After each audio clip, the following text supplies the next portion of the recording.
Yes, yes. Good morning, everyone. Welcome to a Thursday edition of the Hyperactive Conservative. I'm John Gale. Welcome to our new Facebook page and our new YouTube channel. We want to thank you for joining in, Terry Shope.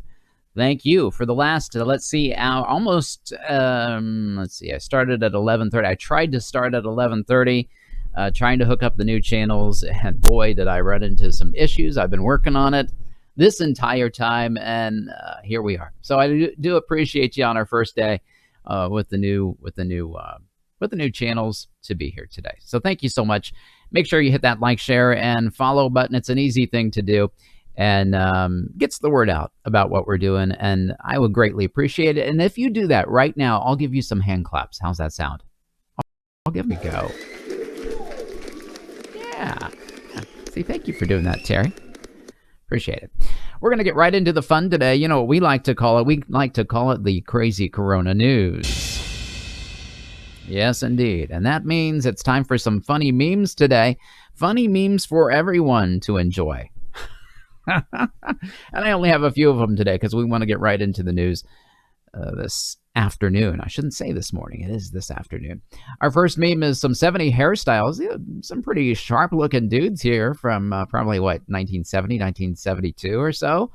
Oh, my goodness. That's what all of my hair is going to look like here shortly. Matter of fact, I'm just pretty much just pulling it back here. There's going to be this huge man bun eventually. It actually doesn't look too bad. And this is sort of how I wore it like in the 80s and 90s. So, baby, we're going back in time. But I predict that the hairstyles, and Terry, I know you definitely have your own hairstyle going. But the hairstyles are going to, I bet you we go back to a longer hair look. Let's just say that. Pardon me while I take a swig of my not Starbucks coffee, but Seattle's best. It's just the mug. Yep, just the mug. And let's see, we got another one for you. Oh, I love this. Evander Holyfield here. Thanks a lot, Mike Tyson. See, he can't put the face mask on because he's only got one ear. I thought that was hysterical. I love that. Finally, we got this one. This is from a news report somewhere. Harris County mask order. They say face masks require starting certain dates. 10 years older must wear face mask covering. Homemade masks, scarves, and bananas.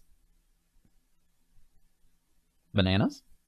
Possible $1,000 fine for not wearing a face covering. And there you see below there, someone has taped some bananas to their face because that's what they said to do. Homemade masks, scarves, and bananas. That's funny. That gets the short laugh today for sure. Yes, it does. I thought you'd like those. Those are our crazy memes for today, the crazy coronavirus memes. And we're going to get right into some breaking news up next on the Hyperactive Conservative.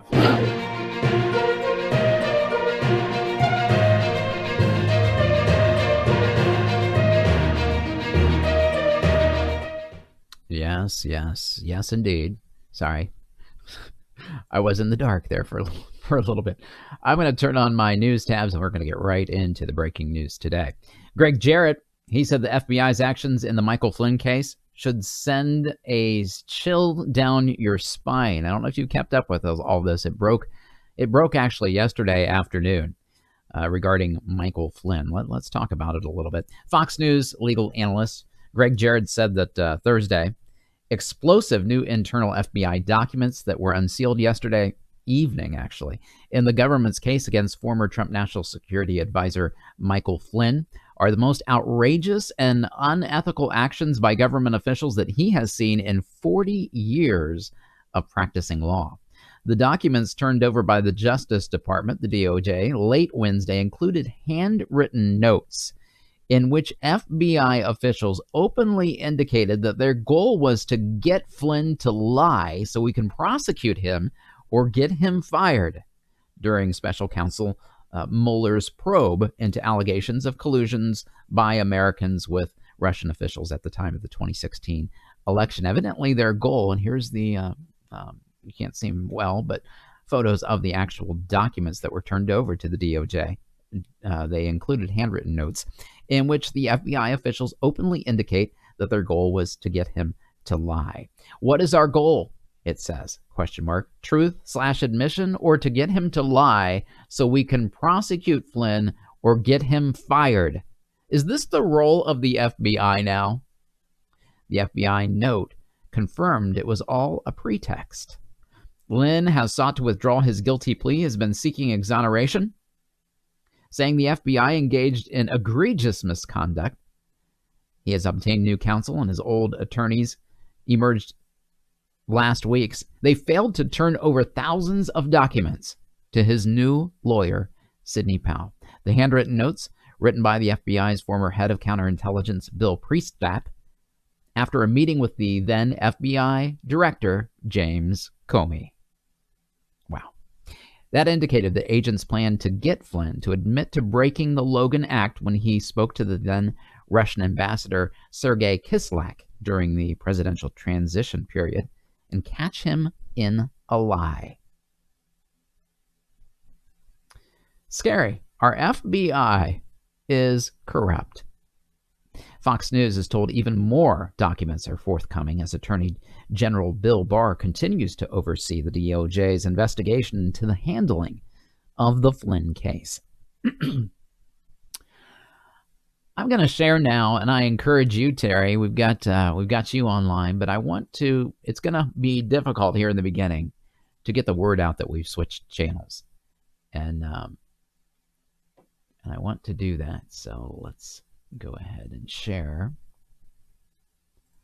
All right, but I want to share to Facebook, and let's see. I can do that. Clicking share. I'm going to share on my page. And I'm going to share it.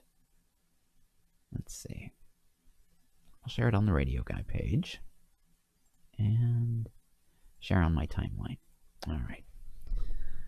Come join us on the Hyperactive Conservative show. Live now. All right. We'll do that. Hit post. All right, that's been shared on my timeline, and now I'm going to share it one other place, and then we'll still get going, okay? Just want to keep the word going that we are online right now. The Radio Guy page.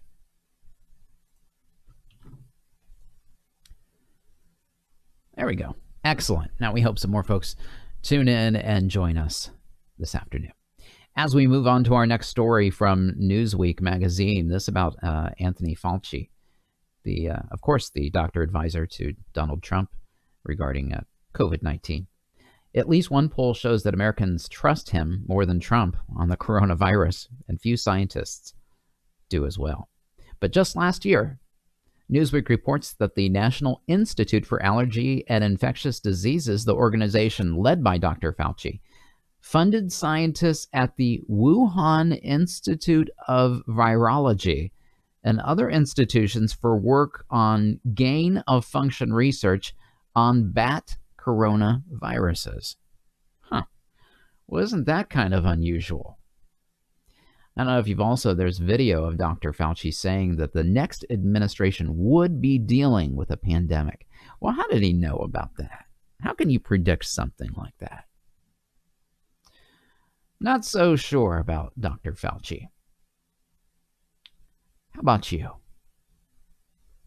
And our favorite actress from Charmed, Alyssia Milano, offers Joe Biden some advice on how to handle those sexual allegations.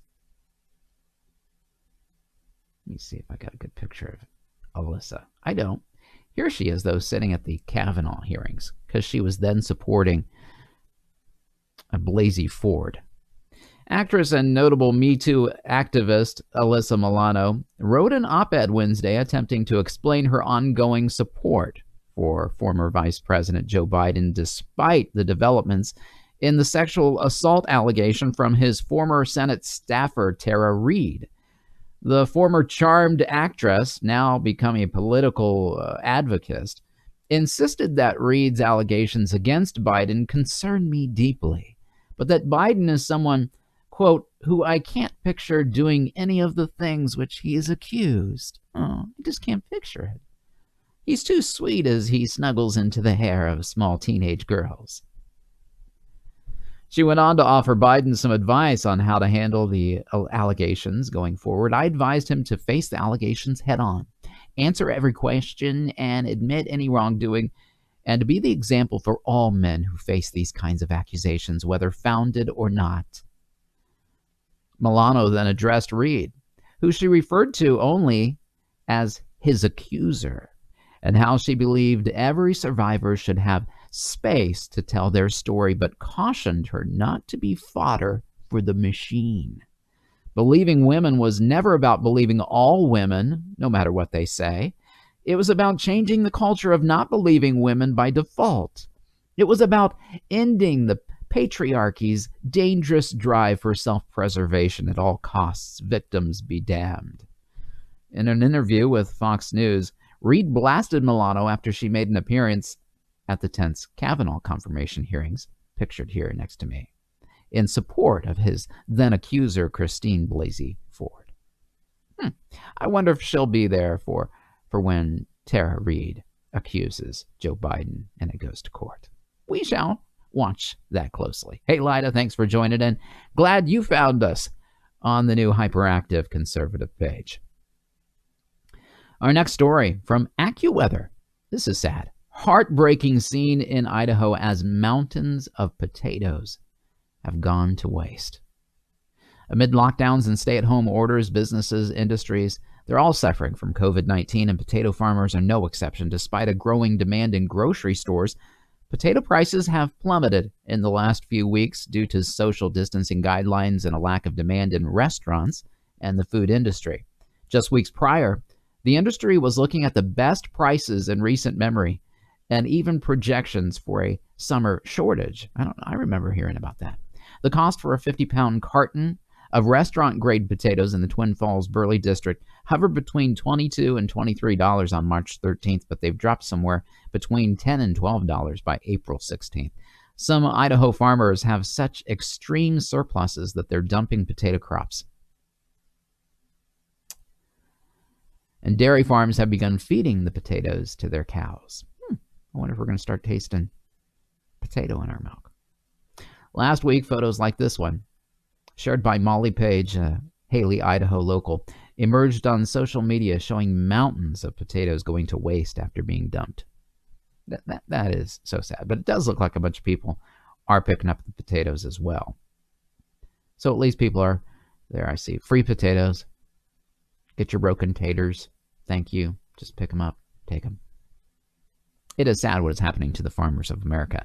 You watch, meat prices are going to skyrocket here in the next few months, guys. Don't go hoarding, but it's going to go up. Scary news from New York City.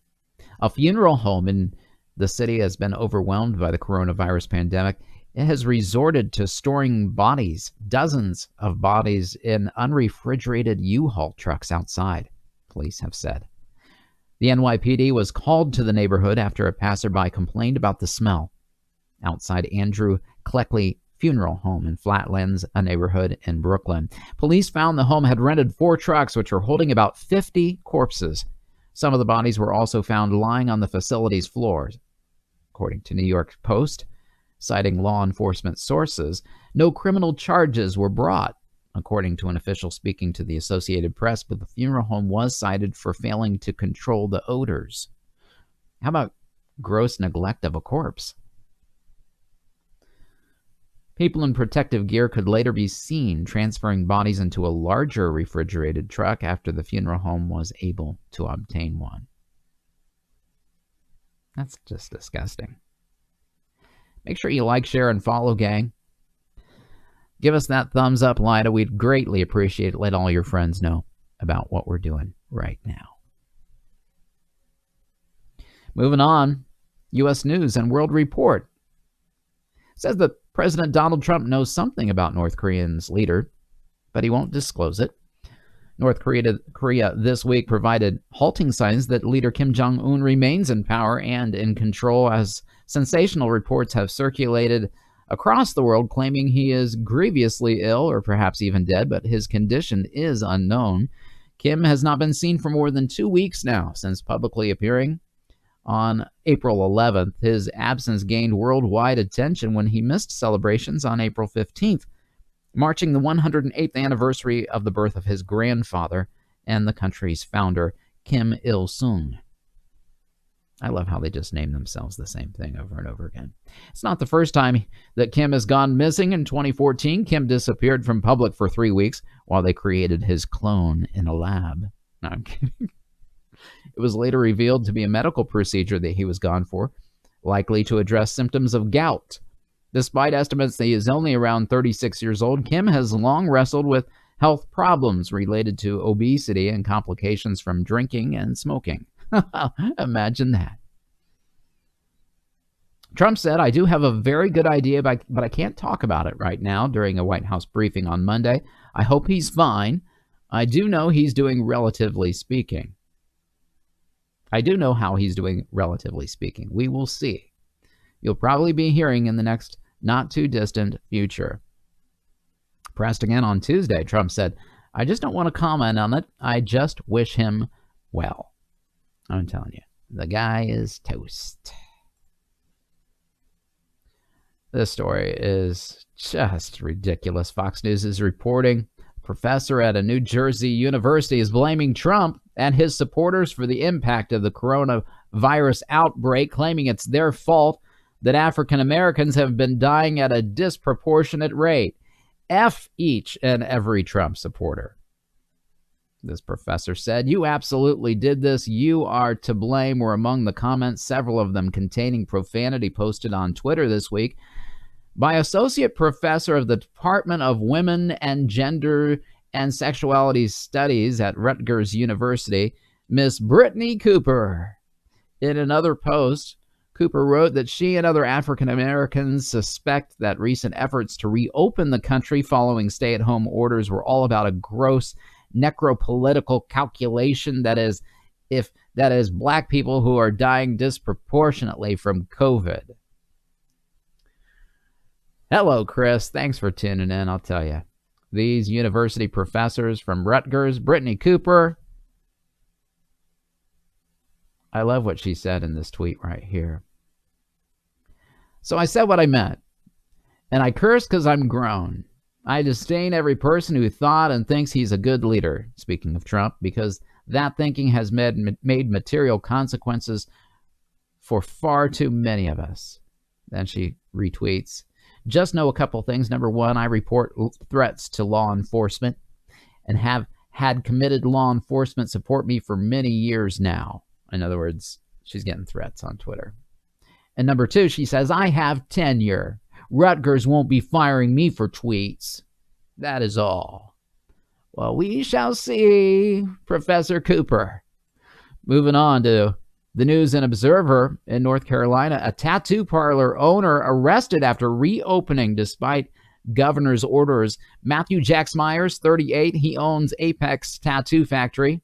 He was arrested 10 minutes after reopening his shop, the Raleigh News and Observer reported. A North Carolina businessman who reopened his tattoo parlor in defiance of Governor Roy Cooper's stay-at-home order was arrested by police Wednesday afternoon. Listen to this. Myers told the newspaper, "The governor's orders prevented him from making a living, and he feared he could lose his house and be unable to feed his 3 children. I hope this will inspire other people to do the same," Myers told the News and Observer shortly before his arrest. "You can arrest one person, but you can't arrest all these people." Amber Myers, the owner's wife, told WRAL-TV her husband tried to get a small business loan but was unable to do so. Matthew Myers said he was approved for insufficient unemployment payment after 13 attempts to sign up. This is what's happening, guys. People are desperate. They're opening up their hair salons. They're opening up their tattoo parlors now. Now, tattoo parlors, I would say, but I'm sure, I've always seen them wear gloves and a mask anyway. They are dealing with people's blood, so it's a little more scary. But what's he supposed to do? He applied for unemployment 13 times. He applied for the loan and was denied as a small business owner. So he reopened and has been arrested. Sad.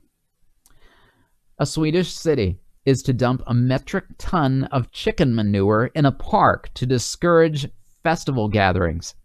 These crazy socialists, and here in America it happened with some sand in a park, but what was so funny, there was a skate park, and I believe it was in California somewhere, and the mayor got so excited. He did a press conference. We're going to cover up the park with sand and make it unusable for the people to play in the park. They're not going to be able to go to the park. So they dumped sand. He said, we'll clean it up later when we are able to. You know what happened? Motorbikes came in from all over the town using the new sand as a park to do motocross. I love it. Just love it. But in Sweden, plans on spreading 2,000 tons of chicken manure to deter festival crowds descending on the area Thursday amidst the coronavirus pandemic. Tens of thousands of people typically travel to the Swedish city of Lund in celebration of a special festival that sees parties and bonfires scattered across Europe. But officials believe that the smell of manure will help detract people from the gathering, which is classified as spontaneous, so it can't be banned by authorities. Lund could very well become an epicenter for the spread of the coronavirus on the last night in April, so I think it's a good initiative. The chairman of the local council's environment committee, Gustav Lundblad, told the Svenska newspaper, according to The Guardian. How sanitary is dumping thousands of pounds of chicken manure in a park? That's got to be pretty unsanitary. They're hoping the smell will keep people away. I'm sure it will.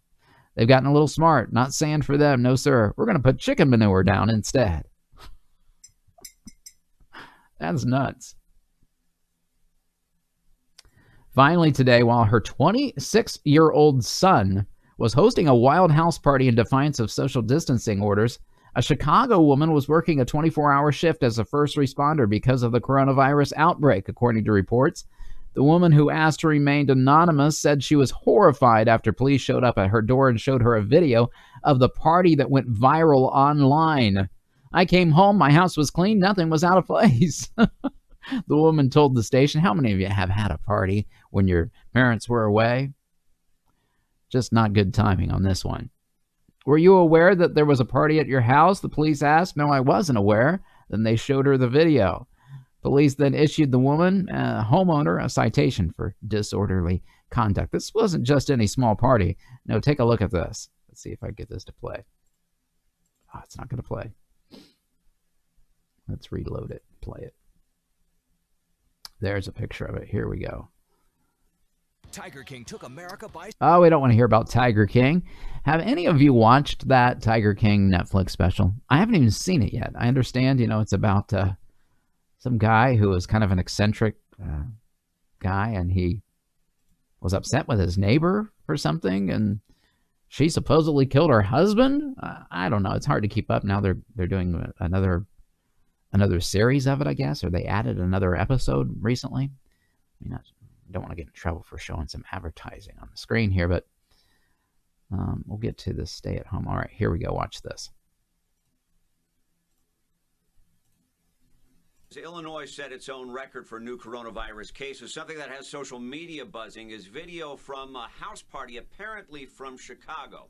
Now, the video shows that it's a crowded party. Look at that. Some people are wearing masks, but clearly social distancing guidelines are being disregarded. Chicago police say they have not tracked down the party, but they broke up multiple gatherings over the weekend. A police spokesman says a last resort would be rounding people up and issuing citations. Among a host of reasons, it exposes everyone involved, including the officers, to possible infection. Now, Illinois Governor J.B. Pritzker was quick to say the partygoers violated the trust of their friends and families. You think? You're...